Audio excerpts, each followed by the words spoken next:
Is the live-action adaptation of How to Train Your Dragon anti-art? Train Your Dragon movie, and I'm complaining that they did it perfectly and shot for shot. I'm just anti this as a concept. I think it's anti-art. No! No, it is not anti-art, and the reason is very simple. I understand this argument for any other live-action adaptation, but How to Train Your Dragon isn't like every other live-action adaptation. Before I continue any further, Alexandra, I love you very much. The Escape podcast is truly one of the best out there, so. I already know that you guys know that Dean DeBlois directed How to Train Your Dragon, both the animated film and the live-action film. And that detail is so significant, because it is an artist expanding on his own work. His team's designs, his team's sets, his team's costumes, his script. This is the only remake we can say this about because no other remake has had this situation where it's the same creator. If you want to go beyond Dean, if that argument's not good enough, let's talk about the fact that Cressida Cowell, the original author of How to Train Your Dragon, is in full support of this movie being in live action. If you don't think that argument matters, then let's be real. Isn't all adaptations anti-art?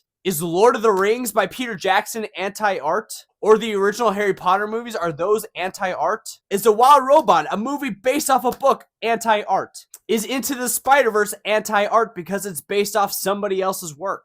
There's a lot of argument whether or not any movie, any adaptation is anti-art, but the reality is, no matter how frustrating it is when studios decide to remake a classic, hundreds and hundreds and hundreds of people work on these movies, work to bring sets to life, costumes to life, characters to life. So many visual effect artists put hundreds and hundreds of hours of work to make sure a movie looks great. You can fully disagree with the reasoning as to why live action remakes exist, but to say they're anti-art isn't necessarily true.